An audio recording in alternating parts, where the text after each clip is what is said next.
Bonsoir mesdames, bonsoir messieurs. Nous sommes en train de mettre en train un processus d'émancipation des mentalités sur le continent africain. Nous sommes en train de susciter le débat, nous sommes en train de libérer la parole, nous sommes en train d'essayer de promouvoir l'intelligence et de faire véhiculer nos idées, comme tous les samedis. À double titre, donc, je me dois de vous présenter déjà dans quelques instants le panel, mais d'abord, la question centrale, la thématique centrale, comme chaque semaine, c'est l'émergence de l'Afrique, l'émergence du Cameroun. Alors pour arriver à l'émergence, on aura tout entendu ou on va tout entendre. Mais il faudrait déjà qu'on commence par segmenter le débat avec cette question aujourd'hui, cette question centrale, qui a peur de la diaspora camerounaise, qui a peur de la diaspora africaine. Et pour arriver évidemment à ce sujet, nous avons voulu surfer aussi sur l'actualité nationale et internationale. Il y a les 70 ans du parachutage des tirailleurs en province, aux côtés des autres soldats un peu plus nantis.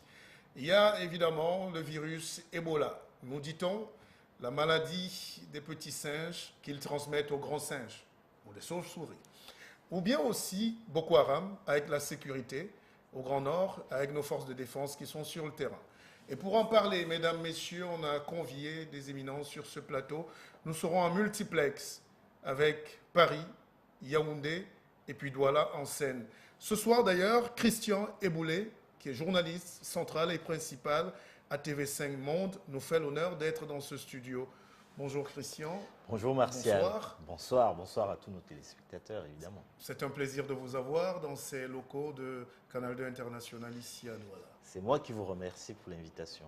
Je suis très honoré. Et puis à Yaoundé, justement, nous avons dans le studio central de Yaoundé le professeur Tétanié Ekoué, une sommité de la pensée de la médecine. Il est là, sur place, avec lui, on va essayer de discuter de la santé et pas seulement, puisque nous allons toucher toutes les questions liées à l'actualité aussi. Et puis à côté de lui, Martin Oyono, qui est le député de l'Océan. L'Océan, avec toutes les prévisions, nous montre que c'est le département phare, enfin c'est le département sur lequel les grandes réalisations vont se concentrer ou se concentrent déjà pour les prochaines années. Donc le développement et la croissance sera substantielle là-bas. Et puis à Paris, nous aurons dans nos bureaux centrales de Paris, Dieudonné, Mathieu, Barga Abega et d'autres invités sur place. D'ailleurs, je renvoie l'antenne à Yaoundé pour voir si le duplex et la technique marchent. Le professeur Tétanié Ekoué, bonsoir et bienvenue sur Canal 2 International et merci d'être là.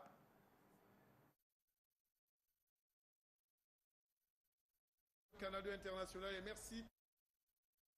Beaucoup, Martial. Je suis très heureux d'être sur le plateau de Canal 2, une chaîne dont on dit beaucoup de bien et qui donne énormément de lettres de noblesse à notre pays.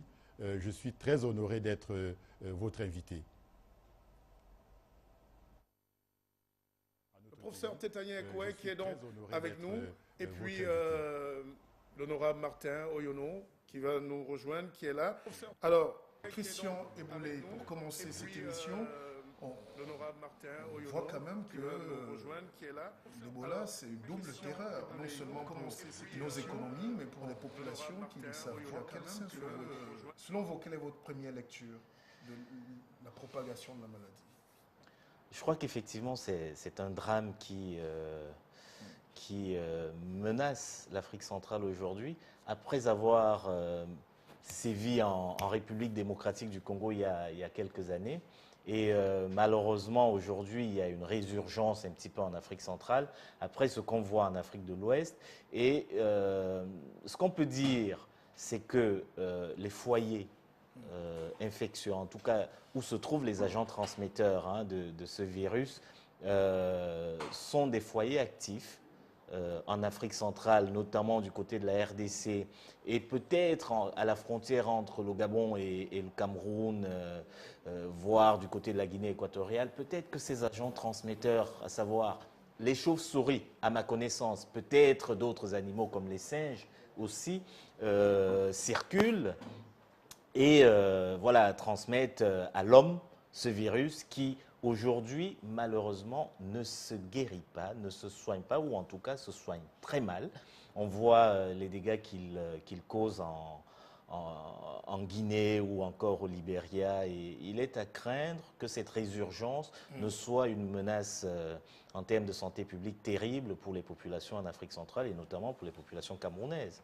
Mais espérons que le gouvernement fait tout pour prévenir une telle épidémie. Professeur Tétanié Ekoué, vous êtes à Yaoundé. Vous parlez d'autorité sur les questions de la médecine, sur les questions de la santé. Alors, comment on peut comprendre ce virus Ebola, sa propagation, sa mutation, et est-ce que nous sommes prêts à faire face? Pour une première question.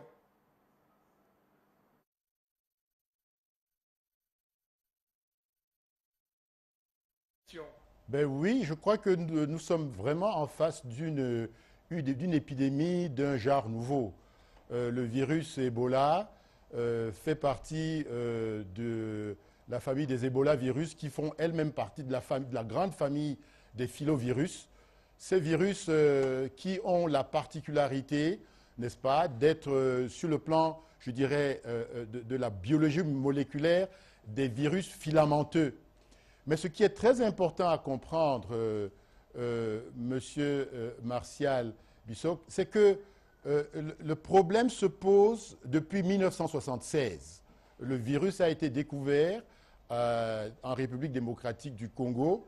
À l'époque, il s'appelait le Zaïre, dans un village qui porte le nom d'Ebola, dans la zone de Yamboukou, mais qui présente, et ceci est très important, il se découvre dans la zone de forêt et qui a cette particularité. Je suis très heureux d'apprécier la culture de M. Eboulé, qui n'est pas médecin, mais qui maîtrise très bien cette problématique. Ce virus se développe dans un écosystème bien particulier, qui fait qu'il a besoin d'un réservoir de virus. Nous savons maintenant que ce réservoir de virus, ce sont des chauves-souris qui sont des porteurs sains. Elles n'en souffrent pas, ces chauves-souris, mais elles émettent ce virus dans leur fiente qui se dépose malheureusement sur des fruits dont raffolent des singes supérieurs et des singes qui, dans cet écosystème, les singes sont extrêmement convoités par les populations qui les tuent et les mangent. C'est très probablement de ce contact, que vient la contamination à l'homme. Mais on pense aussi que la contamination peut se faire de la chauve-souris à l'homme. Ce qui est extrêmement important, c'est que l'Ebola virus qui est en cause ici paraît être un des plus virulents du genre. Et il est très probablement plus virulent que celui qui a été découvert en 1976 et qui a donné quelques petites frayeurs au Gabon, au Congo et un peu aussi au Cameroun. Mais il s'est développé dans le même écosystème, dans la lisière de la Guinée, du Libéria, de la Sierra Leone, où on retrouve une forêt avec des singes, avec des chauves-souris, et très probablement, le même écosystème a favorisé l'émergence et la contamination des hommes. Là où vous avez parfaitement raison, Monsieur Martial, c'est que ce problème pose, et je suis heureux que M. Eboulé ait posé la vraie question. Est-ce que nos gouvernements sont prêts à faire face à cette épidémie qui, à la différence du choléra et de la poliomyélite et d'autres fléaux tels que les méningites, n'est-ce pas, n'ont pas de traitement.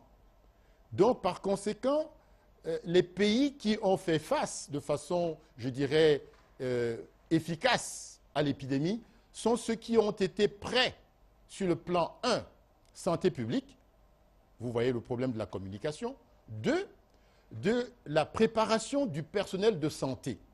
Vous avez bien vu que le personnel de santé, les médecins et les infirmiers sont les premières victimes qui, se portant au secours de leurs malades, malheureusement, payent un lourd tribut à cette maladie qui, je le signale, n'a aucun traitement et qui ne peut se contenir, se contrôler que lorsque les pouvoirs publics prennent des mesures. Nous sommes heureux d'ailleurs de voir que le ministre de la Santé du Cameroun a déjà pris un certain nombre de mesures qui permettent de contrôler l'émergence de cette maladie aux frontières. Mais ce qui est important à dire, Monsieur Martial Bissok, c'est que je ne parle pas seulement ici comme professeur de médecine, mais je suis aussi le vice-président de l'Ordre des médecins. C'est que lorsque nous avons entendu le ministre de la Santé, dans sa communication gouvernementale, faire état de cette succession de fléaux qui nous tombent dessus, le choléra à l'extrême nord, la poliomyélite qui émerge à l'est du pays et l'Ebola qui menace aux frontières, le Conseil de l'Ordre des médecins s'est senti interpellé, d'abord comme citoyen et deuxièmement comme, je dirais, technicien de la chose. Et nous avons couru tout de suite au secours de Monsieur le ministre de la Santé pour lui dire, Monsieur le ministre, nous avons entendu votre cri, votre appel au secours et nous venons à votre secours. Nous sommes prêts, le Conseil de l'Ordre des médecins, à prendre en charge la formation de 60 médecins et personnels de santé avec l'assistance de l'OMS pour que nous renforcions les capacités des 60 médecins qui eux-mêmes vont être, je dirais, chargés, suivant un système de cascade, de former d'autres médecins, d'autres spécialistes médico-sanitaires et de renforcer ce qu'on a appelé, dans le jargon du ministère de la Santé, les points focaux de la prise en charge, de façon à ce que, à la différence de ce que nous avons vu, M. Bissok, vous vous souvenez, lorsqu'il y a eu cette rumeur folle du cas qui était un faux cas d'Ebola à l'hôpital La Quintini, où nous avons vu, Dieu merci, si on peut parler Dieu merci, que c'était seulement un cas d'hépatite fulminante. Malheureusement, la prise en charge de ce cas a montré que si ça avait été un cas d'Ebola, tous les médecins, tous les infirmiers qui avaient été en contact avec ce cas auraient été malheureusement contaminés. C'est pour ça que nous nous sommes dépêchés d'aller vers le ministre de la Santé pour lui dire, Monsieur le ministre, un ministre, c'est à la fois quelqu'un de très puissant et de très faible. Très puissant parce qu'il peut mettre tout de suite en œuvre une machine extrêmement puissante, mais il peut être faible parce que la lourdeur administrative qui lui permet de réagir peut parfois handicaper la spontanéité de sa réaction. C'est pour ça que nous avons été le trouver, évidemment, je dirais sous l'impulsion du président de l'Ordre des médecins, le docteur Sanjon, qui m'a délégué de prendre immédiatement contact avec le ministre de la Santé pour lui dire, Monsieur le ministre, le Conseil de l'Ordre des médecins vient à votre secours et est prêt, sans que vous ayez bourse à délier, de prendre en charge les frais de formation des médecins, de 60 médecins et médico-sanitaires, pour que nous soyons prêts à toute éventualité au cas où ce virus viendrait à traverser nos frontières. Voilà ce que je peux vous dire, Monsieur Bissok, et je me réjouis que Monsieur Eboulé m'ait donné l'occasion d'insister sur cet aspect de la chose. Merci beaucoup. On reste à Yaoundé avec évidemment l'honorable Martin Oyono qui est là. Et Martin Oyono, vous êtes le député du département de l'Océan. Une question simple. Si aujourd'hui, par hasard, on déclarait le virus Ebola dans votre contrée, est-ce que vous saurez faire face? Est-ce qu'on est à même aujourd'hui d'avoir au moins de l'information? Est-ce que ça peut circuler? Est-ce qu'on peut contenir à la suite du professeur? À vous Yaoundé, honorable Martin Oyono.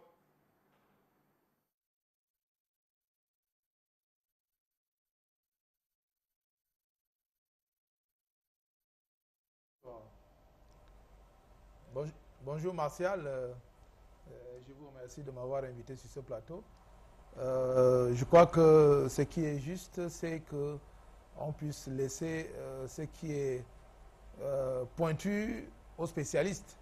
Et je suis heureux que sur ce plateau, vous ayez eu mon aîné, le grand frère, le professeur Tétayen, qui nous a édifiés, vous et moi, parce que je ne suis pas spécialiste de la santé. Mais ce que je peux retenir, c'est que c'est son appel à la prévention d'abord, parce que c'est la prévention qui peut induire effectivement la formation du personnel médico-sanitaire pour un certain nombre d'épidémies qui peuvent nous menacer. Et c'est dans ce sens que les populations seraient plus sereines. À savoir, lorsque une épidémie se déclare, que l'on sache qu'au ministère de la Santé, qui est la tutelle de la santé au Cameroun, il y a des cellules qui peuvent agir. C'est un peu comme en matière de catastrophe. Vous savez très bien que le MINAT abrite la compagnie d'intervention en cas de catastrophe pour prévenir et puis pour résoudre un peu les problèmes des catastrophes naturelles. Donc, je crois que ce qui me fait peur, c'est que l'Ebola est tout à fait proche de nous, parce que les vecteurs de transmission de ce virus sont dans la forêt, et dans la forêt équatoriale, surtout dans le sud, dont je suis originaire, les populations affectionnent bien la viande de singe. Et si c'est par elle que l'Ebola doit passer, je crois qu'il serait bien et fort avenu que nous puissions les prévenir contre les risques de contamination de ce virus à travers les populations.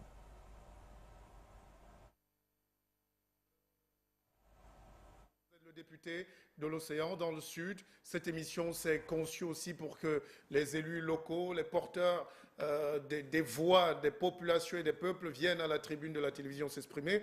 Vous êtes à Yaoundé avec le vice-président de l'Ordre des médecins, le professeur Tétayen Ekoué, dont l'éclairage fait office de leçon magistrale, aussi, mais d'information capitale. On revient à vous dans quelques instants. On retrouve à Paris Mathieu Mbarga Abega, qui est politologue, journaliste principal et écrivain. Vous êtes à Paris, Mathieu Mbarga Abega. Alors vous, quelle est la première lecture vue de Paris que vous avez sur ce virus qui se propage? Et d'ailleurs, la responsable de l'OMS dit qu'on a tendance à sous-estimer le taux de propagation. Quelle est votre lecture à Paris?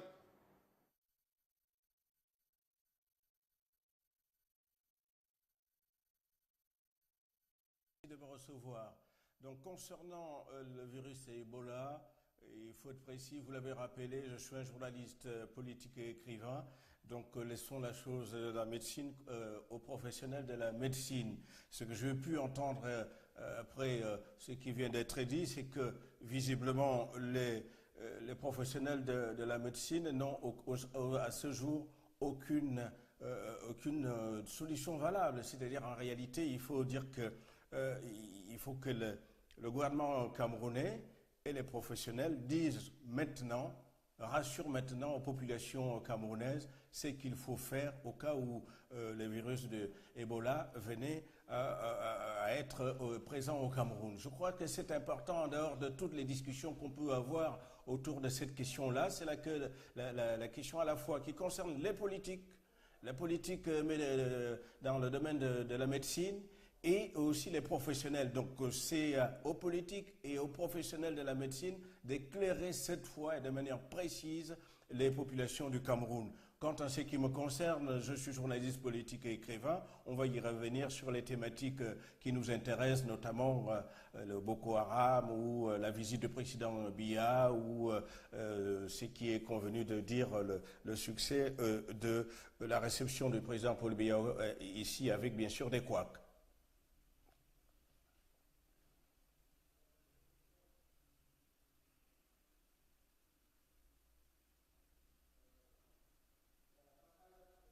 On va essayer de revenir à vous, hein. Mathieu Mbarga Abega, écrivain, multiforme d'ailleurs, et journaliste, politologue. Alors, Christian Boulay, on revient à Douala. Vous êtes au centre de l'analyse de l'actualité du monde, grâce à votre média, à TV5, et au-delà d'ailleurs. En Afrique, on parle de manipulation, on se dit encore qu'il y a un petit complot occidental qui, à chaque fois que l'Afrique veut s'élever, on la retarde un peu de quelque manière que ce soit. Est-ce que, bon, c'est pas officiel, mais c'est ce qui se dit de manière officieuse. Est-ce que vous avez ce sentiment ou est-ce que c'est vérifiable, c'est normal, ça fait peur, Ebola existe, tel que nous l'a dit le professeur tout à l'heure? Moi, je suis très heureux d'avoir entendu tout à l'heure le professeur Ikwe nous expliquer exactement à la fois l'histoire et la manière dont le virus Ebola se transmet. Alors, évidemment, la théorie du complot est toujours possible, elle est affectionnée par certains commentateurs, voire certains journalistes. Moi, j'ai du mal avec cette théorie du complot. Je ne suis pas persuadé que le monde entier veuille faire disparaître les Africains de la surface de la planète. Et en tout cas, si complot il y a concernant ce virus, alors il a été vachement bien ficelé, quoi. Depuis 1976, comme l'a dit le professeur Ikwe tout à l'heure, ce virus sévit en Afrique centrale, en République démocratique du Congo notamment. Non, plus sérieusement, je pense que nous avons affaire à une pandémie, une épidémie très sérieuse. Les menaces sont importantes. Espérons que, au niveau national et international, parce que c'est une problématique qui concerne le monde entier. Vous avez vu que les médecins américains ou européens qui ont porté secours aux populations ouest-africaines ont été contaminés et possiblement pourraient être des agents transmetteurs dans leurs pays respectifs. En tout cas, pourraient contaminer d'autres personnes. Donc voilà, la mobilisation, elle est nationale, elle est internationale à travers l'Organisation mondiale de la santé, comme vous l'avez dit tout à l'heure. Espérons que, comme pour d'autres pandémies, et pour d'autres épidémies que nous avons sur notre sol national au Cameroun. Le professeur en parlait tout à l'heure, la poliomyélite, le choléra. Espérons que les autorités sanitaires de ce pays, que le gouvernement continuera de se battre pour que les populations ne soient pas affectées, ou en tous les cas qu'elles le soient le moins possible. Alors, on va à Yaoundé. Le professeur Tétania Ekoé, je vous pose une question et puis à côté de vous, l'honorable répondra aussi. On dit que faire un vaccin, confectionner ou fabriquer un vaccin coûte cher. Les laboratoires occidentaux et américains travaillent dessus, mais ce n'est pas gratuit. Pourquoi il n'y a pas de l'humanisme ou de l'humanitaire à ce niveau? Il a fallu beaucoup bagarrer pour qu'on nous dise que le vaccin peut être disponible au Libéria. Qu'est-ce qu'on doit faire? Quelle est la posture qu'on devrait adopter quand on est demandeur et quand on ne produit pas? Professeur.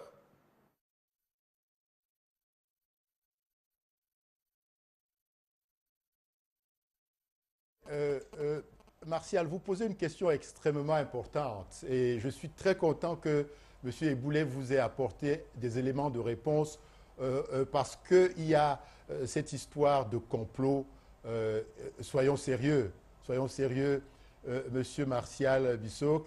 Nous devons reconnaître que si la communauté internationale ne s'était pas mobilisée au secours de l'Afrique, des pays africains, je suis sûr que la mortalité infantile, la mortalité maternelle ferait des sauts extrêmement importants. Et cette maladie, cette pandémie, vient encore nous montrer que sans la communauté internationale, les pays africains auraient énormément de mal. Il n'y a pas de complot. Si le complot existe, c'est le complot de l'Afrique contre elle-même. Est-ce que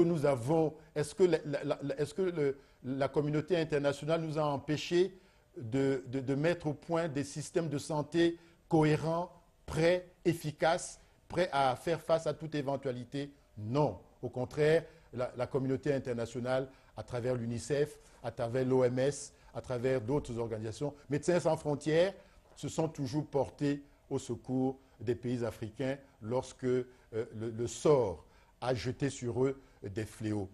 Pour ce qui concerne ce problème spécifique d'Ebola, M. Bissok, j'insiste encore, c'est à nous les Africains de nous mobiliser. Nous devons nous mobiliser comment? Cette maladie vient nous montrer que nous devons très probablement changer nos modes de vie en présence de certaines épidémies. Le député vous a dit tout à l'heure, et je confirme, que nous avons très probablement tendance à consommer des viandes, n'est-ce pas, qui viennent de la brousse et qui s'avèrent être impropres et dangereuses à la consommation parce que nous venons de voir que le virus Ebola se transmet très probablement de la chauve-souris au grand singe et des grands singes à l'homme qui, lui, pense avoir trouvé de la bonne viande. Donc il y a là quelque chose qui va devoir changer. L'autre chose qui doit changer, c'est que cette maladie nous montre qu'en période d'épidémie, il y a un certain nombre d'habitudes que nous devons absolument changer. Nous devons prendre l'habitude d'inculturer l'hygiène des mains, l'hygiène du corps. Nous devons savoir que les contacts ne doivent pas toujours être des contacts d'homme à homme pour transmettre la chaleur, l'empathie, la compassion. Lorsque cette épidémie arrive, nous devons changer de manière. Donc il y a là quelque chose, M. Bissok, qui nous interpelle nous-mêmes les Africains, pour que nous nous interrogions et que nous changions la manière de prendre en charge les maladies et de les prévenir. J'insiste dessus parce que lorsque tout à l'heure je vous ai dit que le ministre de la Santé avait tous ces fléaux, ils n'ont pas été inventés. Mais le ministre reçoit sur la tête le choléra qui émerge dans l'extrême nord, la poliomyélite qui flambe à l'est, et nous les citoyens, on ne peut pas laisser le ministre tout seul face à cette épidémie. Nous devons, la société civile dont on parle, doit se mobiliser. Elle doit venir au secours du gouvernement, du ministre, et lui dire, nous sommes main dans la main avec vous, monsieur le ministre, nous allons tacler cette épidémie. Et c'est ce que vous devez comprendre lorsque les médecins se sont, je dirais, transportés vers le ministre pour lui dire ça va vous coûter un peu d'argent. Non, nous sommes prêts à former. Dès que vous nous donnez le feu vert, nous sommes prêts à faire en sorte que le message qui doit être diffusé, qui doit être vulgarisé dans la population soit correct. Il faut que les pratiques, les gestes qui sauvent des personnels de santé et du personnel médico-sanitaire soient des gestes corrects. C'est pour ça que nous avons demandé que le ministre nous donne la permission d'aller chercher l'expertise de l'OMS, qui, après tout, est la plus haute autorité en la matière. Parce que dans cette histoire, lorsque on soupçonne un cas, nous devons poser des actes bien précis. On ne doit céder ni à la panique, ni à l'improvisation, ni encore à la rumeur et à la divulgation de fausses rumeurs. C'est tout cela que j'appelle la démarche citoyenne, celle que toute la société doit emprunter pour venir au secours du gouvernement. Le gouvernement ne doit pas être seul vis-à-vis de ce fléau. Il doit sentir qu'à ses côtés, se sont mobilisées toutes les forces vives du pays, au premier rang desquelles, naturellement, les médecins, le corps médical, le corps médico-sanitaire, les pharmaciens, les dentistes et tous les autres, je pense. Professeur Tétagnen, justement. Oui, je voudrais prendre. Oui, je la posais la pour question. dire Oui, que allez-y, je suis tout à Martin. fait d'accord, Honorable Martin Oyono, c'est à vous qu'est destinée la question. point de vue Évidemment, du le professeur, professeur Tétagnen ne va pas se faire beaucoup d'amis du côté des Logbatindi, dans son village, me semble-t-il, où là-bas la viande de brousse est une culture nationale. Et comment on devrait s'en sortir et quel est le mode des populations.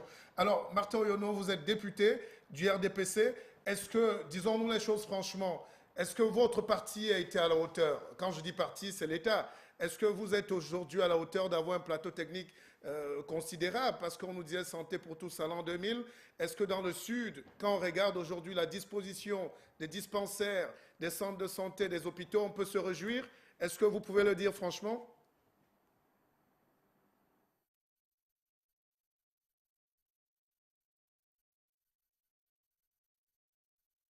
Ce que je voudrais d'abord dire, c'est que les analyses faites par les spécialistes devraient pouvoir conduire et induire les politiques gouvernementales en tant que député par rapport aux épidémies telles que le choléra ou bien l'Ebola. Je pense que c'est le moment pour le gouvernement et surtout pour l'Assemblée nationale et le Sénat de pouvoir amener le gouvernement à prescrire dans le sens de l'augmentation du budget de la santé pour couvrir les frais de recherche. Parce que, bon, c'est bien beau. Je crois que l'Ordre des médecins a fait preuve de patriotisme et de citoyenneté en proposant la formation gratuite de 60 médecins. Mais ce qui est normal, c'est qu'au niveau du budget de l'État, que cela soit prévu. Donc, je le dis en tant que parlementaire.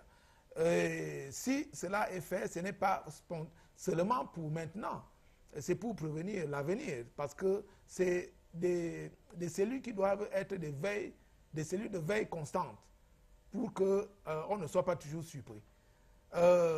Pour ce qui est du développement de la santé au niveau global, je crois que l'État fait beaucoup d'efforts. Vous avez vu la création des centres de santé.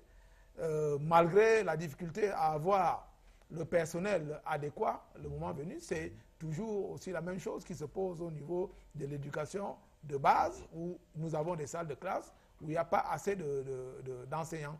Mais nous avons posé un certain nombre de problèmes au niveau de la représentation nationale, et je crois que l'État a suivi, parce que nous qui faisons quand même un peu le tour de nos régions, il y avait le problème du manque de structures pour les hémodialyses. Nous en avons vu maintenant créer dans le nord, dans le littoral. Ça, c'est des acquis. Et il y a des structures aussi au niveau de la région du centre qui sont en train d'être mises en place. Je peux aussi citer, parmi les carences que nous avions au niveau de la santé, c'était le manque de structures pour les banques de sang.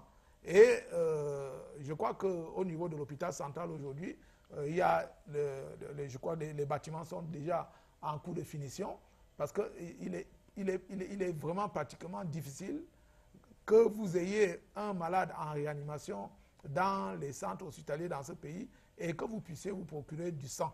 Ça, c'est des problèmes très importants. Donc, dans le sud, principalement, nous avons les centres de santé et puis les formations sanitaires qui sont dotés par rapport aux moyens qui sont dispensés par le gouvernement de la République. Nous aurions souhaité mieux, mais je crois que nous pouvons faire la politique de nos moyens. C'est ce que je peux dire à ce niveau, monsieur. À Paris, Mathieu Barga Abega, vous êtes en direct dans nos studios. La question vous était posée tout à l'heure. Pour sortir de ce sujet de la maladie, de l'épidémie Ebola, évidemment le professeur Titaye va conclure sur le thème, après on va continuer. Alors, quelle est la lecture selon vous? Quelle perception vous avez de cette maladie là-bas? Est-ce que, on a parlé du complot tout à l'heure, mais finalement, dans cette mondialisation, les allées et venues des humains n'ont jamais été aussi fluctuants. Est-ce qu'aujourd'hui, on ne peut pas se prémunir, quel que soit l'endroit où on est, et surtout dans les pays occidentaux? Est-ce que l'Ebola ne peut pas arriver là-bas aussi facilement que c'est venu ici?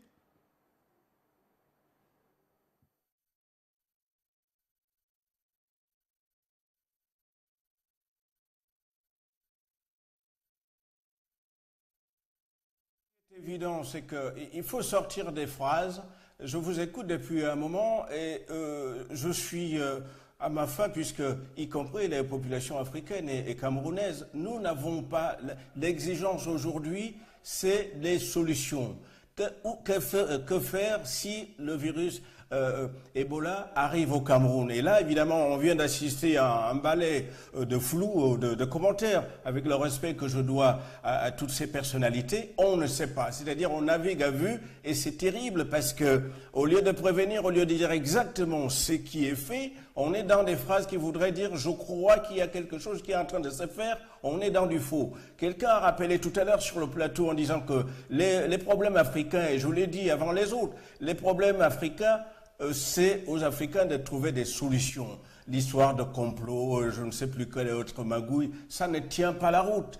Que fait le gouvernement camerounais et les spécialistes de la santé au jour d'aujourd'hui, c'est-à-dire en termes de réponse. Et pour cela, je suis fier d'avoir, avec votre soutien, le soutien de votre chaîne, d'inaugurer au sein de Canal 2 International le débat d'idées dont le principe est de faire des propositions aux questions posées. C'est donc pas du bavardage. Lorsqu'on parle d'un problème aussi pointu, pour lequel d'ailleurs je n'ai aucune compétence puisqu'il s'agit de la médecine, j'observe quoi? J'observe qu'il y a des intentions. Eh bien, on sait très bien que les intentions ne règlent pas le problème et qu'il faut maintenant que l'État camerounais et les professionnels de la médecine disent très précisément, point par point, aux populations camerounaises, non seulement rassurer les populations, mais dire justement comment régler ce problème dans le cas où le virus Ebola venait au Cameroun. On est là sur quelque chose d'extrêmement précis. Ça n'est plus des intentions générales comme on a l'habitude de le faire. En France, on ne peut pas comparer ce qui se fait en France, au Canada, en Allemagne. Bon, c'est des pays développés avec des structures tout à fait autonomes. Donc, il y a une réponse. La réponse africaine, c'est aux Africains de trouver cette réponse-là, qui pour l'instant est extrêmement floue. Et c'est en cela que je trouve extrêmement dommage que, y compris les professionnels qui sont sur ce plateau, que je respecte par ailleurs, puisque c'est leur domaine, comme ils doivent respecter mon domaine, quand je vais y revenir sur la politique, c'est de dire exactement ce qu'on fait. Moi, j'ai écrit 3 bouquins, 3 livres, dont le premier, Minorité visible, intégration quasi impossible en France.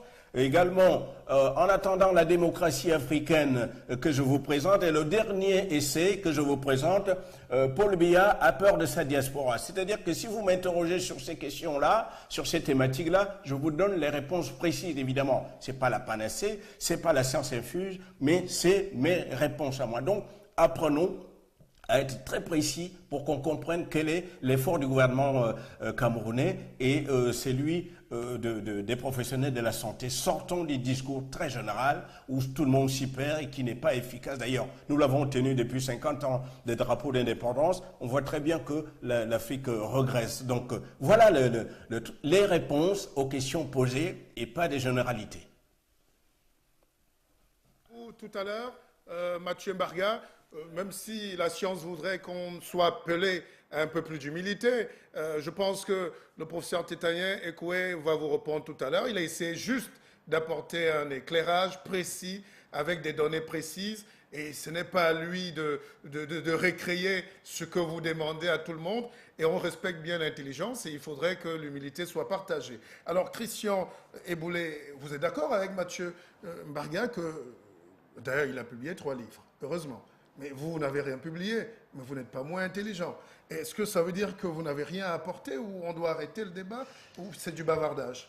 Non, non, non, je ne crois pas. Je comprends un peu l'agacement de Mathieu, mais il est excessif. Mais c'est aussi peut-être pour ça qu'on l'aime sur votre chaîne, Canal 2 International. Mais revenons un peu sur ce qu'il a dit pour rappeler juste une chose, et c'est important, surtout après ce que le professeur de Tétayen nous a dit tout à l'heure à propos du virus Ebola et de la prévention, il faut rappeler que dans les pays africains et au Cameroun en particulier, les gouvernements, les structures gouvernementales, les structures institutionnelles sont, en matière de santé en l'occurrence, sont les premières à faire office de filet. Hein. Nous recevons de l'aide de la part des organisations internationales, de la part des institutions comme l'OMS ou l'UNICEF, le professeur Tétayen le rappelait tout à l'heure. Les organisations non gouvernementales type Médecins sans frontières apportent également leur aide, mais tout ceci vient s'agréger aux structures certes défaillantes. Aujourd'hui, et le député Oyono le rappelait également tout à l'heure, nous savons tous que le Cameroun d'aujourd'hui n'est pas celui dans lequel moi j'ai eu 10 ans. En 1976, dans ce pays, il y avait un dispensaire dans les villes et les villages qui pouvait parfois vous prodiguer les premiers soins lorsque vous aviez le paludisme ou un peu de fièvre. Aujourd'hui, c'est beaucoup plus compliqué. Alors, les causes, on les connaît un petit peu. On parlait la semaine dernière dans cette même émission de l'émergence. Et nous disions déjà la semaine dernière que les freins à l'émergence, c'est les problèmes d'éducation, les problèmes de santé, les problèmes de sécurité, sur lesquels nous reviendrons tout à l'heure avec Boko Haram. Mais le pays a grandi beaucoup, démographiquement par exemple. Le pays a été confronté à une crise économique importante, à l'ajustement structurel. Tout ça, nous connaissons. Alors, quand Mathieu insiste sur les échecs, il a raison. Le président Paul Biya a lui-même rappelé lors d'un de ses discours de fin d'année en 2013 que son gouvernement avait échoué sur un ensemble de dossiers. Donc, Mathieu a raison de ce point de vue-là de rappeler que le gouvernement doit concrètement dire ce qu'il fait. Mais est-ce que pour cela, nous devons jeter le bébé avec l'eau du bain? Je ne crois pas. Et ce serait vraiment extrêmement dangereux. En tous les cas, ce qu'on peut dire de responsable, c'est que concernant Ebola, nous sommes face à une pandémie qui est complexe à gérer. Elle est d'autant plus complexe que nos pays, nos jeunes pays, aujourd'hui, ont des difficultés importantes. Le Cameroun a des difficultés économiques importantes. Les raisons en sont nombreuses. Mais ce qui peut être fait doit l'être. Et le professeur nous a donné les éléments tout à l'heure, je ne vais pas revenir dessus. Est-ce que le gouvernement fait tout ce qu'il faut? Évidemment que non, il devrait en faire plus. Et le rôle qui est le nôtre, c'est de dire qu'il fait déjà. Et il faut reconnaître que la semaine dernière, par exemple, il y a eu une conférence de presse du ministre de la Santé sur ces questions-là. Ça n'est pas suffisant. Effectivement, Mathieu dira que c'est du bavardage, mais sur des questions de pandémie, d'épidémie, il faut aussi savoir rassurer. Et il faut savoir parler aux populations, comme l'a fait le professeur Tétagné tout à l'heure, pour ne pas paniquer les gens. La rumeur de ce malade à l'hôpital à Kintini a créé un petit vent de panique par-ci, par-là, au Cameroun. Donc, ces questions-là sont complexes. Ce n'est pas seulement des questions de moyens. Mathieu Mbarga le sait. C'est aussi des questions éminemment politiques et à l'échelle d'un pays, ce n'est pas simple. Il y a plus de 20 millions d'habitants dans ce pays. Voilà, donc j'ose espérer avec Mathieu que le gouvernement fera tout ce qu'il faut pour Ebola et pour les autres épidémies dont a parlé le professeur Ikwe. Justement, on va retrouver le professeur pour essayer de sortir un peu de cette problématique, de ce thème de l'Ebola. On sait qu'on a la culture, j'allais pas dire de l'oralité, mais la culture du gibier chez nous. Le bon vieux pangolin, un petit ndomba de porc épic, un petit rôti en passant de singe ou je ne sais plus de quoi. Professeur, vous avez dit tout à l'heure qu'il faut changer notre manière de vivre, notre mode de pensée, même nos habitudes, la convivialité. Alors, comment on pourrait imaginer vivre demain dans ce genre de situation où les populations n'ont plus droit à leur culture, à leur gibier, à leurs serpents, à leurs vipères, je ne sais plus. Et je pense que dans votre ère géographique, on doit être très sensible à ces questions. Martial, vous avez raison. Il s'agit de faire la part des choses. Je crois que M. Eboulé, tout à l'heure, a essayé de faire la part des choses. Faisons bonne mesure. Les problèmes de santé dans notre pays, comme les problèmes d'infrastructure, comme les problèmes d'approvisionnement en eau, en électricité, je dirais l'amélioration du système d'éducation, tout ça sont des problèmes extrêmement complexes pour un pays qui est quand même très endetté. Nous sommes un pays pauvre et endetté. Mais ce qui est important, M. Bissok, c'est de passer le message à la diaspora pour dire, comme disait M. Eboulé, le gouvernement ne fait peut-être pas 100%, mais il fait peut-être 60%. Et il faut lui reconnaître grâce de faire déjà cet effort-là. On ne peut pas dire que la situation est vraiment apocalyptique dans ce point de vue. Et pour ce qui concerne le problème de la santé, je crois que M. Mathieu Mbarga aurait été, je dirais, très agressif de trouver que la société civile, c'est-à-dire que la partie de l'élite qui est à l'intérieur du pays, reste, je dirais, passive. Je voudrais le consoler et lui dire que la diaspora n'a pas le monopole, passez-moi de l'expression, du patriotisme. Voilà que la société civile au Cameroun, face à cette pandémie, a pris ses responsabilités au travers de, par exemple, de l'Ordre national des médecins du Cameroun et des autres ordres professionnels, les dentistes, les pharmaciens et les médico-sanitaires, qui se sont portés au secours du gouvernement et en tout cas du ministre de la Santé pour lui dire « Monsieur le ministre, nous sommes à votre disposition. Voilà ce que nous pouvons faire pour vous, pour notre pays. Nous sommes prêts à prendre en charge avec un budget la formation, le renforcement des capacités de 60 médecins et médico-sanitaires. » Donc, c'est des actes, ça. C'est des actes qui, je pense, aux yeux de la diaspora, devraient susciter, je dirais, un peu d'espoir et ne pas leur donner cette impression de catastrophisme, parce que ça montre qu'à l'intérieur du pays, il y a des forces vives qui existent et qui sont prêtes à se mobiliser et de venir soutenir les efforts du gouvernement chaque fois que cela se présente. Par conséquent, s'il vous plaît, M. Bissop, sortons d'Ebola en disant que Ebola n'est pas encore là, mais Ebola ne doit pas entrer dans notre pays et s'il entre, il doit trouver un personnel de santé qui est absolument, je dirais, comme on dirait en anglais, skillful, qui est prêt à faire face sur le plan des pratiques. Et comme l'épidémie n'est pas encore là, demandons au gouvernement d'utiliser toutes les forces vives de la nation. Et celles que l'Ordre des médecins vient de lui présenter ne méritent plus ni attentisme, ni inertie. Il faut qu'on en profite tout de suite. L'Ordre des médecins était prêt à commencer déjà ce renforcement de capacité des 60 médecins et médico-sanitaires dès jeudi dernier. Mais nous avons dû attendre que le ministre daigne accepter de nous donner le feu vert de commencer. Parce que, de toute façon, nous sommes obligés de nous mettre sous la coordination de ce qu'on appelle la tutelle. Quelle que soit notre bonne volonté, quel que soit notre désir d'aider, si le gouvernement ne nous dit pas d'accord, nous sommes obligés d'attendre. Mais on ne peut plus attendre. On ne peut plus attendre. Il faut que le ministre de la Santé saisisse cette petite perche que lui tend le conseil de l'ordre des médecins associé aux autres ordres professionnels de la santé pour que nous barrions la route à Ebola. Nous le félicitons de l'avoir déjà fait en demandant qu'aux frontières, un certain nombre de mesures s'imposent aux transporteurs aériens et aux autres transporteurs.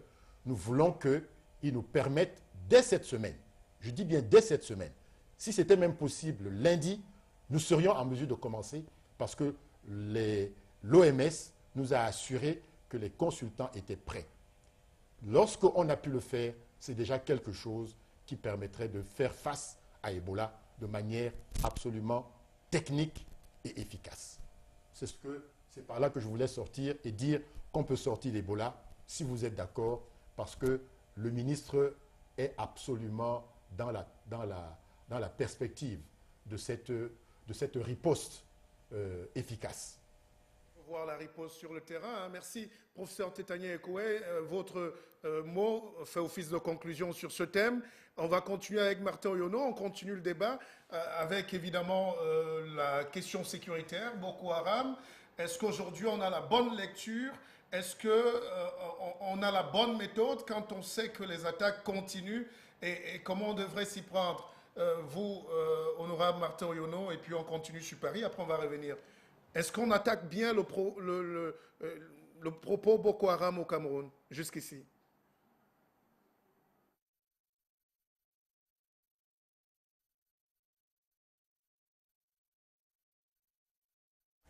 Oui, merci de me poser cette question. Je voudrais déjà vous rappeler que je suis un parlementaire. Donc, je fais partie de cette frange de la population qui attend des informations officielles. Donc, en matière sécuritaire, ce que je peux savoir, c'est qu'il y a un Conseil national de la sécurité qui est logé à la présidence de la République. Et dans un combat comme celui que le gouvernement est en train de mener contre Boko Haram, si ma mémoire ne me joue pas des tours, je crois que la réaction de l'armée doit se baser sur le renseignement. Et il faut que ce renseignement soit fiable. Et les questions que nous pouvons nous poser, c'est la fiabilité des renseignements que nos forces de sécurité ont pour combattre le Boko Haram. Et à ce jour, aujourd'hui, je crois que les instances sont suffisamment informées, plus que les populations, de ce qui peut constituer le Boko Haram. Seulement, lors de la dernière attaque que nous avons regrettée dernièrement avec l'incendie du domicile du vice-premier ministre, Amadou Ali, on constate que dans les rangs de ces brigands, comme on peut les appeler, de ces bandits, il y avait des enfants. Alors comment se fait-il que les enfants se retrouvent enrôlés dans ce genre d'opération? Là, ce sont des énigmes qu'il faudrait certainement arriver à dénouer. Moi, j'ai, pour ma part, sillonné quand même en grande partie le pays, parce que c'est quand même dans le nord que j'ai eu mon baccalauréat. Je sais que par rapport à pour lutter contre les bandes armées, par rapport au sud du pays qui est plein de savanes et de forêts, où les gens peuvent se cacher, les mesures aériennes peuvent quand même jouer en faveur des forces de l'ordre, parce que vous allez voir des petits arbres disséminés à gauche, à droite, un peu le désert. Donc vous voyez un peu comme quand vous allez au parc de Ouaza, vous pouvez à longue distance apercevoir ces girafes dans le parc.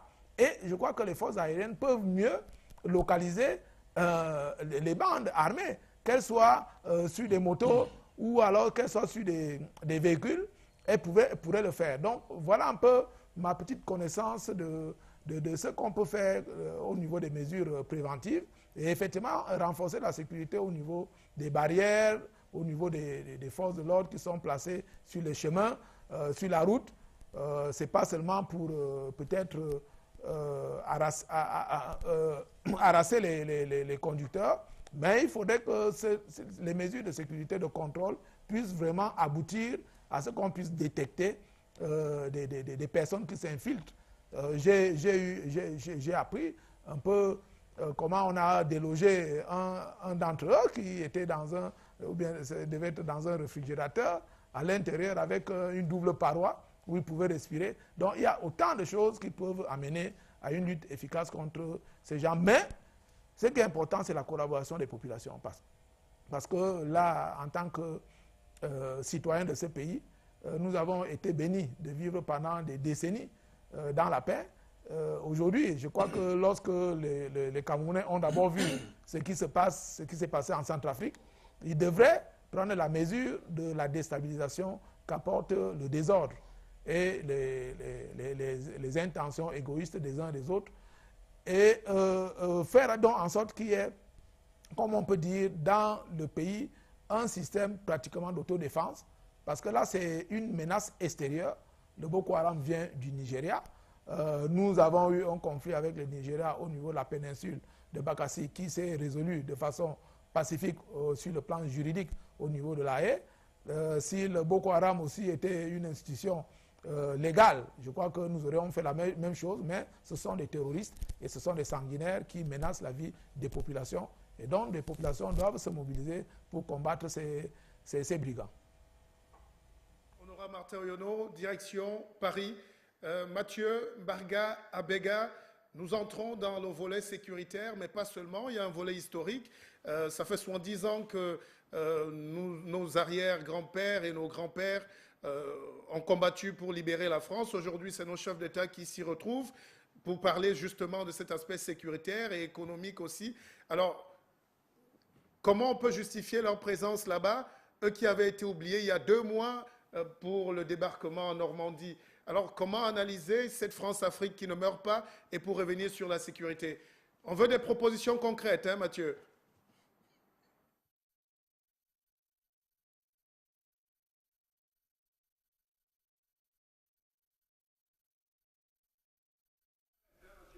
Très bien, mais je suis fier de... Vous avez retenu la leçon, c'est des solutions concrètes. Ici apparaît notre lecture est très précise. Vous savez qu'il y a quelques mois, et c'est notre travail ici, de dire les choses à l'endroit. C'est-à-dire quand ça va, nous le disons, quand ça ne va pas. Nous le disons également, ce qui ne veut pas dire que nous avons la science infuse, seulement nous avons le courage de dire les choses, de nommer les choses. Cette fois, et je l'indique tout à fait solennellement, le président Paul Biya, il n'a pas besoin, je ne suis pas son porte-parole, le président Paul Biya a été bien reçu. Vous vous souvenez, il y a quelques semaines, j'ai indiqué que c'était le mépris que le président Hollande fasse le tour de l'Afrique sans venir au Cameroun. Cette fois, nous l'avons vu sur des images, sur des commentaires, il a été bien reçu. Il était à côté du président Hollande, sauf que malheureusement, on parlait du président Biya en parlant du président Ali Bongo. Malheureusement, les conseillers du président Paul Biya en communication n'ont pas été à la hauteur de dire qu'il s'agit bien du président du Cameroun et pas du président gabonais. Je passe cette parenthèse pour préciser que sur le fond de ce discours très important et très politique du président Hollande, Hollande nous a indiqué, et je le cite, il dit « Rendons à l'Afrique ce qu'elle doit à la France, ce qu'elle doit au monde, ce qu'elle doit à l'Europe ». Mais très bien, nous sommes en plein dedans. Seulement, c'est un discours politique maintenant. Quels sont on commence, fixons le calendrier, on commence où? On commence sur le politique, sur ce que je dis dans mon deuxième essai, en attendant la démocratie africaine. On commence par la réforme de la politique africaine de la France, sur la mauvaise gouvernance, sur l'accompagnement du processus de démocratisation, sur la liberté, etc. Il faut que le François Hollande et les Africains, les chefs d'État africains, nous disent quel est le calendrier par rapport à cette démarche, parce que pour l'instant, on est dans un discours politique sympathique, sauf que seulement, ça ne règle pas le problème. Donc, quant à la question, et je ne peux pas non plus, avant de parler des problèmes de sécurité Boko Haram, j'ai entendu le professeur en médecine, j'ignore son nom, qui parlait du monopole, que la diaspora n'a pas le monopole du patriotisme. Si je parle comme lui, autant lui dire que c'est le parler pauvre qui vraiment plombe le débat entre Africains. Le docteur Mathieu Mbargane Abega n'a jamais prétendu avoir le monopole de quoi que ce soit. C'est un homme c'est un intellectuel libre, indépendant, honnête et qui fait avancer le débat d'idées, mais pas de manière partisane. Lorsque vous dites que le monopole, là, on est dans des invectives qui conduisent quoi? À des conflits qui n'apportent pas grand-chose. Et c'est tout le problème camerounais, c'est-à-dire qu'on sort volontairement du sujet de fond pour aller dire des choses qui ne tiennent pas la route. Quant aux confrères que j'ai entendus de TV5 Monde, évidemment, sur le fond, nous sommes d'accord. Là, on n'est pas d'accord, c'est sur la forme. Le docteur Mathieu Mbargane n'intervient pas que sur Canal France International. C'est BFM, vous connaissez la chaîne Tout Info, c'est pas tout le monde qui y est pas, il n'y a que les ministres et les chefs d'État. C'est France Télévisions, c'est RFI, dont je suis la porte de la pensée libre avec une générosité extrême. Donc, il faut quand même noter ça. C'est-à-dire, ce qui sont les atouts de la diaspora et du Cameroun, vous passez le temps à les détruire parce qu'il y a derrière tout ça une forme de jalousie, de complexe. Et il faut sortir de ces débats pour vraiment qu'on s'attaque au vrai sujet. Le parler pauvre, c'est cela. Quant à l'idée que l'État camerounais et les professionnels de la santé font quelque chose, évidemment qu'ils font quelque chose, mais je vous rappelle en réalité que c'est un devoir, c'est le devoir d'un État et ses sujets de proposer des solutions pour développer une nation. Donc ça n'est pas une faveur, là aussi il faut recadrer ces questions-là. Boko Haram, puisque nous en parlez, on en parle librement là, je reprends la démarche générale. Je ne suis pas un spécialiste militaire. Il faut, confrère Guy Martial, inviter, là encore, comme tout à l'heure, je l'ai indiqué quand ça concerne, nous étions sur le sujet de la médecine pointue avec les professionnels de la médecine. Inviter les professionnels de la sécurité nationale qui nous disent là où ils en sont, quelle est la démarche, parce que ce que nous pouvons faire, ce que nous faisons aujourd'hui, c'est disserter sur ce qu'a dit l'un ou l'autre, ce que la presse aurait entendu, ce que le ministre aurait déclaré. Que les professionnels de la sécurité nationale viennent dire aux populations camerounaises où est-ce que nous en sommes avec Boko Haram, est-ce qu'on doit être effrayé? Est-ce qu'on doit quitter le Cameroun ou rester au Cameroun? Qu'est-ce qu'il faut faire? On est toujours dans cette démarche. C'est pourquoi je vous rappelle que le docteur Mathieu Mbarga Bigakwa, c'est la dynamique de la démarche. Ça n'est pas... On dit des choses qu'on croit plus ou moins, et puis après, au bout d'un moment, on ne sait plus très bien, et c'est comme ça que figent les responsabilités, parce qu'au bout d'un moment, il n'y a plus de bilan à faire, il n'y a plus de responsabilité, et on continue, et ça retarde considérablement le développement du Cameroun. Donc revenons au bon sentiment. Les Camerounais, je le dis sur les antennes internationales, les Camerounais sont travailleurs, ils sont intelligents, ils sont prêts et sont travailleurs et intelligents, mais il faut des politiques, il faut une politique qui rassemble ces intelligences et ces énergies pour donner une direction, pour développer le Cameroun. Ça n'est pas avoir de monopole de quoi que ce soit, ça n'est pas avoir la science infuse. Tous les esprits évolués comprennent bien ce langage-là et disent que maintenant, effectivement, on ne peut et on ne doit être qu'alliés puisque nous poursuivons le même objectif. Toute démarche contraire à celle que je viens de décrire très rapidement est fausse parce qu'on est dans le complexe, on est dans la culture de la soumission, on est dans l'idée que, voilà, on va monter les Camerounais les uns les autres, cela ne marche pas. Merci. Mathieu Mbarga Bega, vous avez eu 10 minutes pour parler d'un sujet et d'une question précise. Vous avez pris 8 minutes pour parler de vous. Nous sommes très fiers. Mais le débat peut continuer, mais rassurez-vous, il n'y a pas de petite jalousie. D'ailleurs, on va parler de diaspora tout à l'heure. On essaie de construire l'édifice national. Alors, Christian Boulet, vous avez écouté votre confrère, Mathieu Abega Mbarga. Sur les questions de sécurité, on n'a pas besoin d'inviter un amiral. L'honorable Kia Yaoundé, qui aura la parole tout à l'heure, est au fait des informations et de l'actualité, le déroulé de notre armée. C'est ce qu'on demande. Est-ce que c'est la bonne approche qu'a, selon vous, Mathieu Mbarga, et surtout après, si on peut passer dessus, quelle est votre lecture globale, panoramique sur Boko Haram? Et puis on sort du sujet. Évidemment, il y a des spécialistes des questions de sécurité qui parlent en spécialistes des questions de sécurité, mais ce soir, ça n'était pas indispensable. Et le député Martin Oyono, tout à l'heure, nous a parlé d'un certain nombre de choses concernant notamment le Conseil national de sécurité. On pourrait rajouter à cela que peu avant son voyage aux États-Unis, le président de la République, Paul Biya, a donné un certain nombre d'informations qui sont donc aujourd'hui publiques concernant la mobilisation du gouvernement et de ses forces armées sur cette question précisément, en précisant que il y a une partie des informations qui resteront évidemment secrètes, comme ça se fait dans tous les pays du monde. Alors, ce qu'il faudrait justement dire concernant Boko Haram, et peut-être conclure là-dessus, c'est que, en tout cas, moi, je vois deux aspects importants. L'un historique et l'autre plus concret qui concerne la vie des Camerounais aujourd'hui. Je vais commencer par celui-là. Je suis allé faire un reportage il y a quelques mois au nord du Cameroun, à Bogo, près de Maroua, sur une question qui n'est pas tout à fait connexe, c'est celle de la cohabitation entre musulmans et non-musulmans dans ce nord Cameroun, qui est par ailleurs mal connu par de nombreux Camerounais. J'étais très heureux d'apprendre tout à l'heure que l'honorable Martin Oyono a fait ses études dans le Nord Cameroun. Ce qui justifie sa présence un peu sur le plateau aussi. Absolument, absolument. Donc il connaît ces populations pour y avoir vécu. Moi, j'y suis allé en reportage et je peux vous dire une chose, c'est qu'effectivement, ces populations ont conscience d'être parfois méconnues puisqu'elles sont très éloignées des populations du Sud Cameroun. Et il y a, de ce point de vue-là, une méconnaissance des réalités quotidiennes.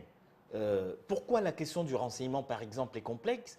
Parce que la région, comme beaucoup de régions d'Afrique du reste, fait aujourd'hui partie du triangle national d'un pays qui s'appelle le Cameroun, mais ça n'a pas toujours été le cas. Nous héritons là, et c'est la dimension historique dont je voulais parler, nous héritons de frontières qui aujourd'hui renferment un certain nombre de populations qui sont donc divisées et qui se retrouvent de part et d'autre, au Niger, au Nigeria, au Tchad et au Cameroun. Et la question du renseignement, par exemple, qui paraît simple, est extrêmement complexe. Entre réseaux familiaux, amicaux, etc., il n'est pas facile de faire du renseignement. Et puis, disons une chose, l'histoire de l'islamisation du Cameroun est une histoire particulière. Vous savez que l'islam est arrivé très très tôt en Afrique. Les premiers contacts, c'est du vivant même du prophète. Parce que concernant cette question Boko Haram, il ne faut pas oublier de parler d'une chose, c'est au nom de quoi ces gens combattent. C'est au nom de l'islam. Or, c'est une religion pacifique, une religion qui concerne des millions de Camerounais et qui sont nos compatriotes, qui sont parfois nos frères, nos beaux-frères, nos sœurs, etc. Et ces gens sont des hommes pacifiques qui vivent pacifiquement au nord du Cameroun. En tous les cas, la cohabitation là-bas entre musulmans et non-musulmans, telle que moi je l'ai vue, est globalement pacifique. Il se trouve que on ne peut pas éviter ou omettre de le signaler, de le souligner. Et l'histoire de l'islamisation du Cameroun, qui date en gros de la fin du 19e siècle, en tout cas du 19e siècle, porte en elle déjà les germes de ce que nous connaissons aujourd'hui. Pourquoi? Parce que vous savez que l'islamisation du Cameroun s'est faite à partir du sultanat de Sokoto, au Nigeria, au nord du Nigeria. Et le lien est tout trouvé entre ce qui se faisait à l'époque, c'est-à-dire un djihad. C'est quelque chose qui, aujourd'hui, dans l'esprit de Monsieur Tout-le-Monde, est assimilé à une violence gratuite, voire du terrorisme. Mais à l'origine, le djihad, ce n'est pas ça. Il s'est dévoyé. Et quand Ousmane Dan Fodio entreprend son djihad, ce qui, dans l'islam, s'appelle la transformation, la révolution, il entreprend donc une sorte d'islamisation qui part du nord du Cameroun pour s'arrêter en gros un petit peu au-delà de la Damawa. Et nous avons là les germes de ce que nous vivons aujourd'hui pour une raison essentielle, c'est que dans l'islam, de manière cyclique, des hommes s'élèvent même, je dirais, pour essayer de retrouver une pureté dans la religion musulmane. D'où ces cycles parfois violents qui amènent ce que certains considèrent aujourd'hui comme du djihad pour Boko Haram. Parce que ce mouvement est né sur ce même terreau. Et donc, cette histoire nous permet de comprendre pourquoi ce mouvement existe, pourquoi il pourrait éventuellement exister demain. Mathieu Mbarga parlait tout à l'heure des populations ou quelqu'un d'autre à Yaoundé qui parlait de la collaboration nécessaire des populations. Il faut dire une chose, il n'y a pas de bons et de mauvais Camerounais. Il y a des Camerounais qui pourraient éventuellement céder aux sirènes de Boko Haram pour des raisons que je ne partage pas évidemment, mais de bonne foi, parce qu'ils pensent que le djihad c'est quelque chose de bien pour ce pays. Et donc, nous parlions la semaine dernière, je le répète encore, d'émergence. Il est extrêmement difficile pour le gouvernement camerounais et ses forces armées de combattre un ennemi invisible. Et s'il s'agit d'une guerre, pour ce qui est de Boko Haram, alors elle est compliquée. Et je crois que c'est l'un de vos contributeurs sur ce plateau les semaines précédentes qui parlait de guerre asymétrique contre Boko Haram. En effet, c'est un combat plutôt contemporain qui est assez difficile à mener, pas seulement pour le Cameroun, pour l'ensemble des pays du monde. Vous voyez ce qui se passe au Moyen-Orient. Donc c'est très très compliqué. Soutenons ce gouvernement le mieux que nous pouvons et disons une chose, espérons que la situation ne sera pas aussi dramatique que ce qu'elle est au Nigeria. À Yaoundé, en baladeur, nous allons retrouver le professeur Tétanié Ekoué. Boko Haram est là. La réponse n'est forcément pas militaire. Elle est d'abord aussi économique. Elle a aussi une dimension éducationnelle. Est-ce que l'éducation, l'ignorance n'est pas aussi un terreau pour ce Boko Haram? Et quelle est votre lecture? Après, on va rechuter sur la diaspora. Bien sûr, professeur Tétanié Ekoué.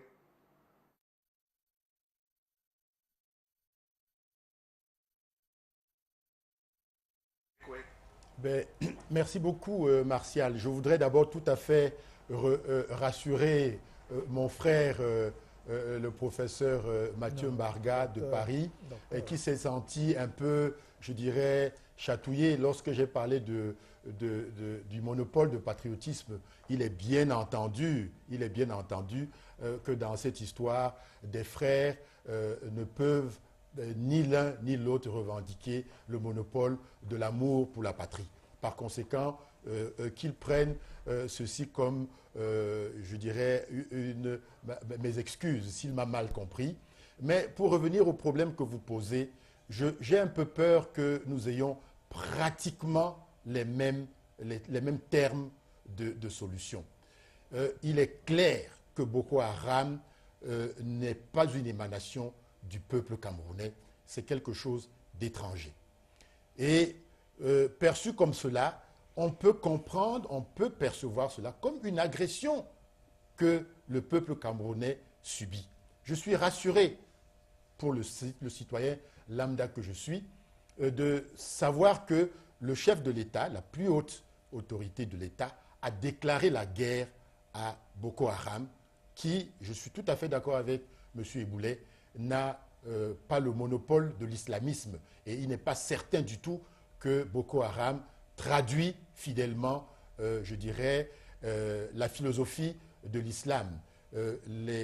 Au Cameroun, nous avons l'habitude, nous avons la culture de partager avec nos frères musulmans la foi en Dieu, et nous le faisons de façon extrêmement pacifique, chacun respectant les voix de l'autre pour arriver à cette transcendance. Je crois par contre que lorsque le chef de l'État déclare la guerre à Boko Haram, il sait de quoi il parle, et je fais confiance aux moyens divers dont il dispose pour faire face à cette guerre. Mais permettez-moi aussi de dire que moi qui suis le fils d'un tirailleur, parce que, Martial, je voudrais vous rappeler que mon père a été tirailleur dans la guerre de 39-45, lorsque la France demandait que les pays africains aillent les aider à se débarrasser du danger nazi, n'est-ce pas? Je pense que, replacé dans l'époque d'aujourd'hui, il est légitime que notre président aille lui aussi dire aux Français, hier c'était votre tour, nos parents ont perdu la vie, ont été blessés sur le sol français parce qu'ils venaient vous délivrer de l'agression de la guerre que vous faisaient vos propres frères d'hier, les Allemands. Aujourd'hui, c'est nous qui sommes agressés. Est-ce qu'il n'est pas légitime que dans cette guerre qui est tout ce qu'il y a d'asymétrique, qui dit guerre asymétrique aujourd'hui à l'époque moderne, Martial, fait nécessairement appel à des moyens technologiques d'un niveau qui dépasse celui de notre pays. Il est donc légitime, à ma perception, que le président de la République aille, je dirais, fêter cet anniversaire et profiter de l'occasion pour dire aux Français, hier, c'était votre tour. Nos parents ont perdu la vue sur vous. Il est peut-être légitime que vous aussi, vous nous apportiez le supplément d'aide dont nous avons besoin pour chasser Boko Haram de notre pays. C'est un peu comme ça que je vois cette histoire de Boko Haram. Et j'ajouterais que dans cette guerre, on ne peut pas choisir. Nous sommes résolument, la société civile, toute la population doit être, même d'ailleurs, les musulmans l'ont répété et dit haut et fort, ils sont du côté du chef de l'État quand il veut chasser Boko Haram de notre pays. Parce que Boko Haram, ça veut dire le recul dans l'éducation. C'est le recul dans les problèmes de santé publique. Je vous rappelle que j'ai été aussi dans cette région pour superviser la campagne de vaccination contre la poliomyélite et j'ai pu me rendre compte des dégâts dévastateurs de Boko Haram lorsqu'il est question de sensibiliser, de motiver les populations pour accepter cette vaccination de la polio. Par conséquent, il n'y a aucun doute, je me déclare incompétent à entrer dans les problèmes sécuritaires, mais je crois que comme citoyen, je me dis que nous avons certainement notre place aux côtés du gouvernement pour dire non à Boko Haram, parce que c'est le recul, c'est l'obscurantisme, c'est je dirais, tourner le dos au progrès. C'est pour ça que je voulais intervenir sur ce plan-là. Tania Ekoué, vous faites bien de le rappeler, cette dimension historique, hein, à titre personnel, votre père, vous l'avez rappelé, a combattu pour libérer la France libre. Douala était d'ailleurs à une époque, comme Brazzaville, la capitale de la France libre. Alors, honorable Martin Oyono, On va vite, hein, la télévision a ses règles. Autrement, on serait là à rester jusqu'au petit matin, tellement le débat d'idées est intéressant. Qui a peur de la diaspora finalement à la suite des propos de Mathieu Mbargane tout à l'heure? Est-ce qu'il y aurait une petite jalousie? Est-ce que la diaspora a sa place? Selon vous, hein, qu'est-ce qu'on peut faire pour aller vite et rassurer d'ailleurs Mathieu Mbargane que tous ici, à des degrés différents, nous faisons partie de cette diaspora? On a juste pris le courage à un moment de revenir chez nous, le courage qui manque à certains peut-être. Alors, quelle est votre lecture? Qui a peur de la diaspora finalement? On aura Martin Oyono.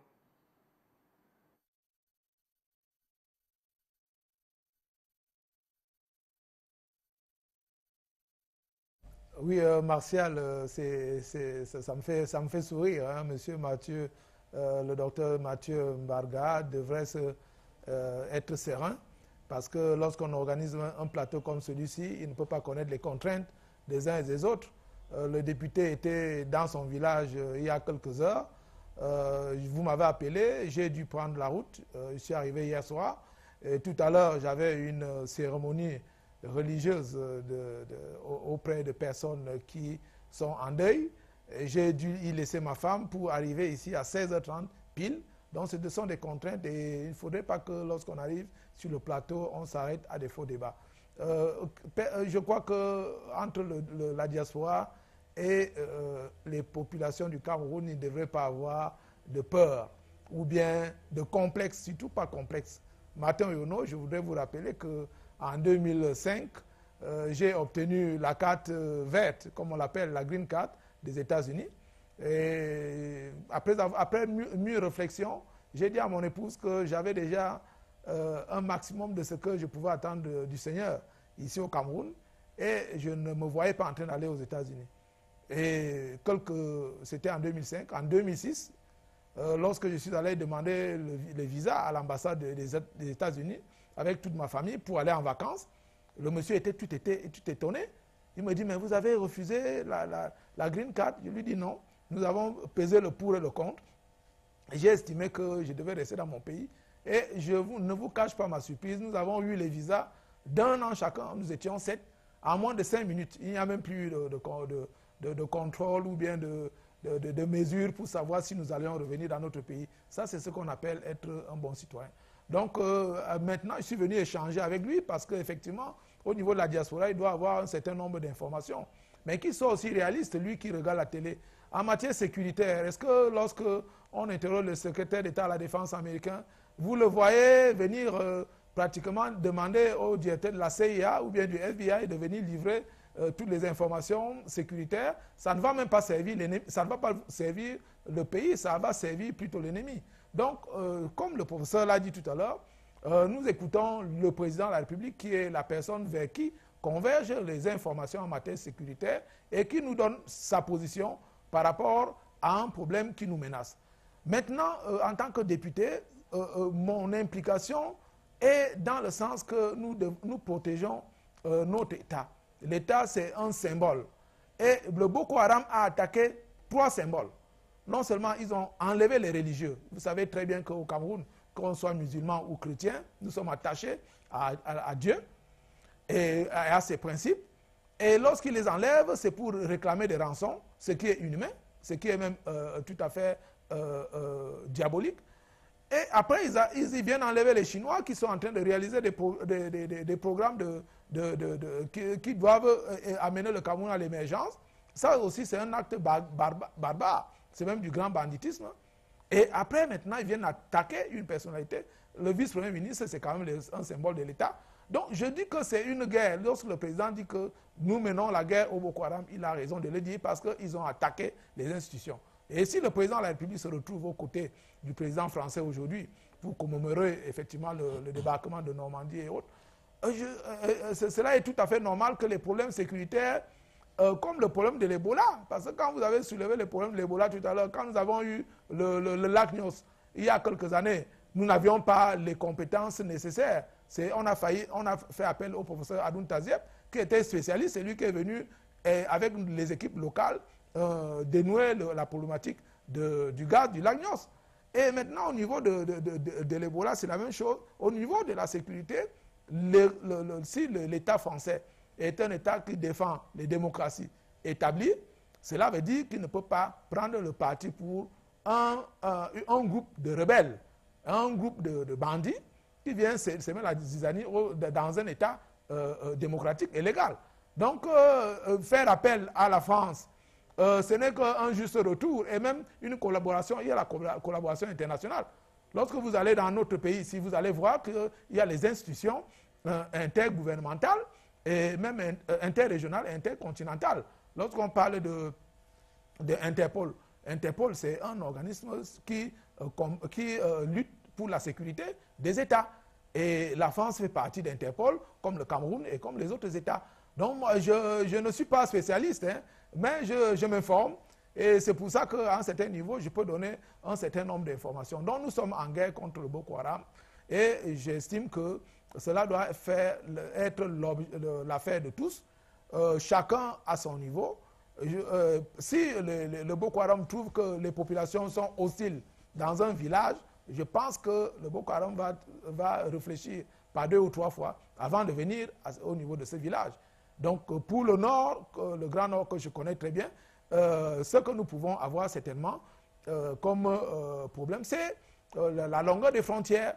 On ne va pas mettre quand même un soldat à chaque kilomètre au niveau de la frontière, mais la collaboration, la cohabitation pacifique héritée des frontières de la colonisation a fait que pendant ces décennies, nous avons toujours vécu en harmonie avec nos voisins. Et si maintenant des groupes veulent s'aimer la zizanie, il faudrait qu'ensemble, que ce soit le Nigeria, que ce soit le Cameroun, nous puissions faire en sorte que nous puissions maîtriser la menace et que cette menace puisse être effectivement mise hors circuit. On revient à vous dans quelques instants pour conclure. Alors, nous sommes en studio, Christian Boulet. On veut sortir avec cette problématique de la diaspora finalement. On a vu en quelques minutes comment la perception peut être divergente alors que nous travaillons tous à l'élaboration d'un Cameroun ou d'une Afrique meilleure. Alors, qui a peur de la diaspora et le rôle de la diaspora? C'est dur, mais en 2 minutes, on peut y arriver. Qui a peur de la diaspora? Eh bien, derrière la question, j'imagine que vous avez à l'esprit ces difficultés ou ces incompréhensions qu'il y a souvent entre Camerounais qui se considèrent parfois comme ennemis, et je fais partie de cette diaspora ou de ceux qu'on considère comme appartenant à la diaspora, puisque je ne vis pas au Cameroun et que je vis en France. Qui a peur de la diaspora? C'est une excellente question. Est-ce que je peux y répondre complètement? Non. Ce que je peux dire, c'est que la méfiance, voire le rejet d'une partie de la population camerounaise, en l'occurrence celle qui vit en dehors du Cameroun, est néfaste pour notre pays. Pour une raison, c'est que il n'y a pas des Camerounais de l'intérieur qui seraient des bons Camerounais et ceux de l'extérieur qui seraient des mauvais Camerounais. Vous savez, je ne fais pas de comparaison, mais juste un parallèle entre cette question de la diaspora et celle qui a jalonné les années 90 dans ce pays, les années de Braise, à savoir l'autochtonie et autochtone d'un côté et allogène de l'autre. Généralement, ce sont des questions explosives, en tous les cas pour celle-là, et néfastes pour le pays. Eh bien, je pense que concernant la diaspora camerounaise, qui est nombreuse à travers le monde, et pas seulement dans les pays européens ou américains ou australiens, mais en Afrique. Et c'est peut-être même en Afrique qu'il y a, sur le plan numérique, la première diaspora. Eh bien, on a tort de confronter comme ça, de monter les Camerounais les uns contre les autres. Parce que c'est une richesse pour ce pays. Mais jusqu'à là, c'est mal géré. Je pense qu'on va revenir la semaine prochaine avec un débat plus implicite là-dessus. Alors, on repart. Vous, professeur Tétagné Ekoué, vous êtes à Yaoundé. C'est en même temps le mot de fin. Hein. Vous êtes avec l'honorable Martin Oyono. Alors, qui a peur de la diaspora? Ou qu'est-ce qu'on devrait faire? Est-ce que vous avez l'impression qu'on a peur de la compétence au Cameroun parce que ceux qui sont rentrés ont souvent été sous-utilisés, sous-employés. Vous, à titre personnel, est-ce que vous sentez que la République vous reconnaît? Je ne sais pas, peut-être qu'elle est mal formulée, mais allez-y, répondez quand même, puisqu'on va vers la fin.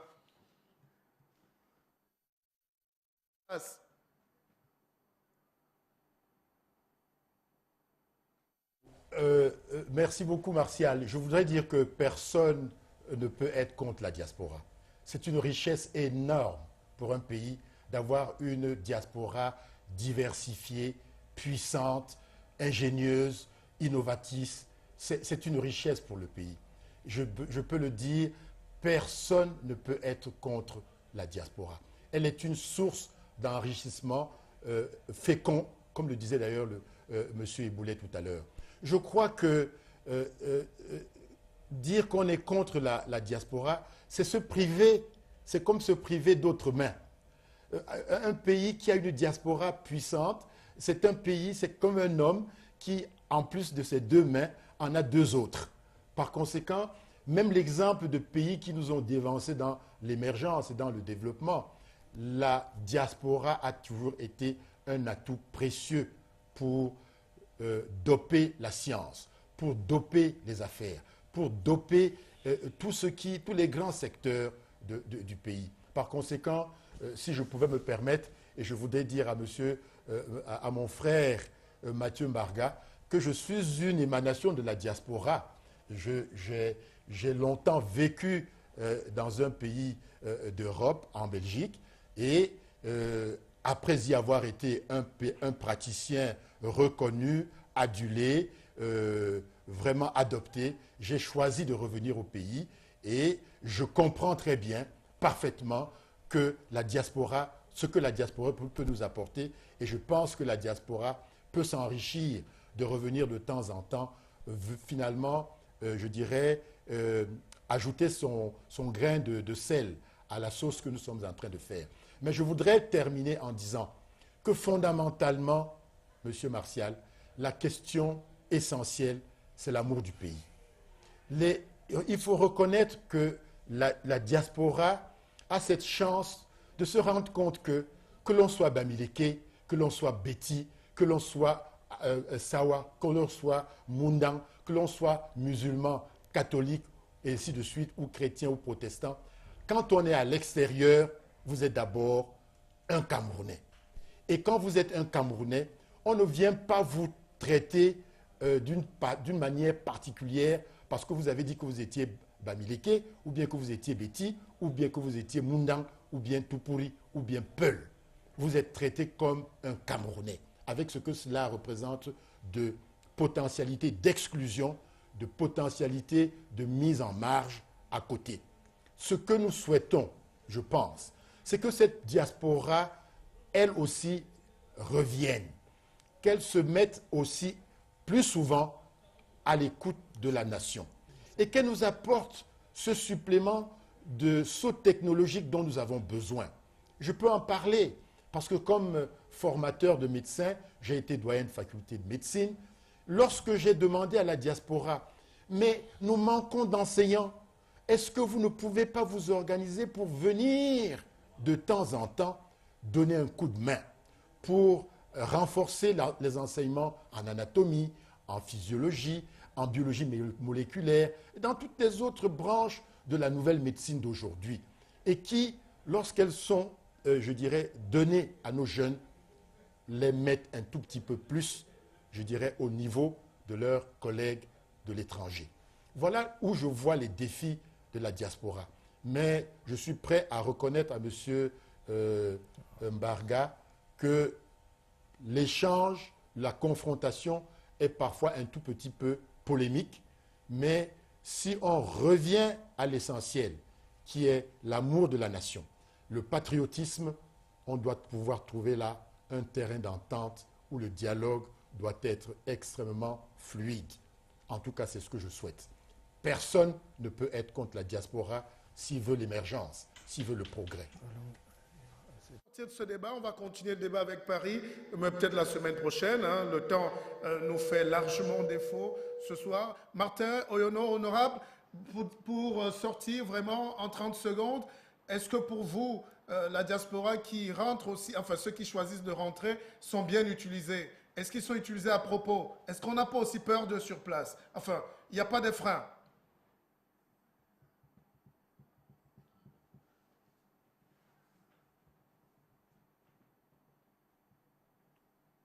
Nous devons dépasser le débat. Nous ne sommes plus au niveau de la diaspora d'avant les indépendances.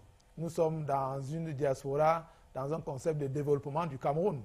Et ce que je veux dire, c'est que que l'on soit parti à l'étranger et que l'on ait acquis des connaissances, ce que nous devons savoir, c'est de garder notre image, c'est-à-dire de rester camerounais.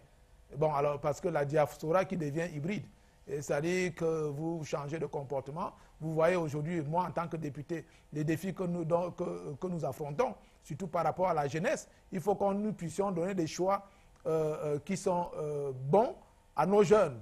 Il ne faudrait pas qu'on dise aux jeunes que oui, si au niveau de l'homosexualité, par exemple, vous pouvez avoir un père qui est un homme ou bien un père qui est une mère qui est un homme. Ça, c'est des débats qui sont très importants. Vous ne pouvez pas dire aux jeunes aujourd'hui que aller fumer la drogue et la commercialiser, ce sont les droits de l'homme. Voilà autant de choses qui nous choquent. Parce que lorsque on vient dévoyer le comportement du Camerounais, ça devient un problème. Et là, je ne serais pas d'accord qu'on soit allé à l'étranger pour devenir ce genre de personne qui n'est plus camerounais, parce que nous devons rester rattachés à nos racines. Honorable Martin Oyono, je sais que vous avez fait pratiquement 400 bornes pour être là. Alors, avant de conclure, Christian Eboulé, vous repartez bientôt. La diaspora, qu'est-ce qu'on peut dire pour sortir? Ce qu'on peut dire, c'est que tous les enfants de ce pays contribuent directement ou indirectement à son épanouissement autant que faire se peut. Il n'est pas toujours facile de revenir, de s'impliquer. Et j'apprécie beaucoup de ce point de vue-là ce que le professeur Tétagné a dit concrètement, cet appel qu'il a lancé, qui n'a malheureusement pas reçu de réponse positive. J'espère que grâce à votre émission, n'est-ce pas, des initiatives de ce type recevront des réponses positives et que dans l'autre sens, les animosités, les incompréhensions, voilà, se réduiront entre Camerounais. Encore une fois, il n'y a pas de bons et de mauvais Camerounais. Et je me permets juste un petit mot à l'honorable Martin Oyono. C'est pas toujours quand on sort du Cameroun que on pense mal, entre guillemets. Si penser mal existe, on peut être au Cameroun et avoir des déviances, etc. Donc voilà, oui. la diaspora, nous en reparlerons, j'espère, sur Canal 2 International. La semaine prochaine. Vous en reparlerez. Mais je trouve que c'est une question essentielle. Et comme l'a dit le professeur Tétagné tout à l'heure, c'est une richesse fondamentale pour notre pays. Alors, chers téléspectateurs, c'est un bonheur d'avoir conduit cette émission avec vous. Vous êtes encore de milliers à travers l'Afrique, à travers le monde à nous avoir suivis. 90 minutes politiques, c'est pour essayer d'amener sur la table des débats la friction des idées pour que naisse évidemment une société idéalisante ou meilleure. Alors, on va remercier Christian Eboulé de TV5 Monde. Et on va remercier le professeur Tétagné Ekoué, qui est par ailleurs vice-président de l'Ordre des médecins. Son appui, son éclairage était capital sur la compréhension des phénomènes de santé, Ebola, Boko Haram, sur la question aussi de la participation de la France, de l'Afrique en France, aux cérémonies. Et puis l'honorable Martin Oyono, dont le sceau du Palais des Verts faisant foi, nous a apporté son éclairage en tant qu'homme de terrain aussi et homme de loi. Et ça nous a été d'un appui capital. Mathieu Barga Abega, un peu parfois débordant sur son zèle et sur sa carte de visite, a été aussi de ce débat qu'on souhaite plus constructif d'ailleurs. On le retrouvera la semaine prochaine et on assume nos propos. On a parlé de diaspora qui a peur d'elle. On continuera le week-end prochain. Boko Haram, Ebola, mesdames, messieurs, c'est grâce à toutes les équipes techniques de Canal 2 Monde que nous avons pu faire ce multiplex et salut aussi la prouesse de toutes nos équipes sur le terrain. Salut à vous, bon week-end, soyez tolérants, soyez doux, soyez intelligents, soyez tempérés et modérés. À samedi prochain.